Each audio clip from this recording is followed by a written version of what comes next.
கொடுத்த நம்ம மக்களுக்காக எல்லா நல்லதையும் செய்யணும், அதுவும் சட்டப்பூர்வமாக செய்யணும், அங்கீகாரத்தோட செய்யணும், அதிகாரப்பூர்வமாக செய்யணும், ஒட்டுமொத்த தமிழ்நாட்டு மக்களுக்கும் செய்யணும், ஒரே மாதிரி செய்யணும், ஒரே எண்ணத்தோட செய்யணும்.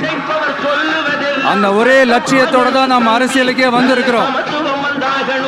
நான் மறுபடியும் சொல்றேன், நம்ம அரசியலுக்கு வந்தது உங்களுக்கு நல்லது நல்லது நல்லது மட்டுமே செய்யறது தான்.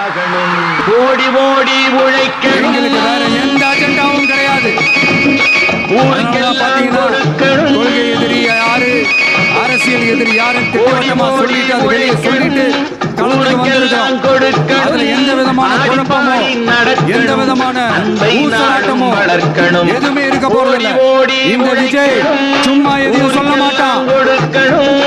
ஆடி பாடி நடக்கணும் அன்பை நாடும்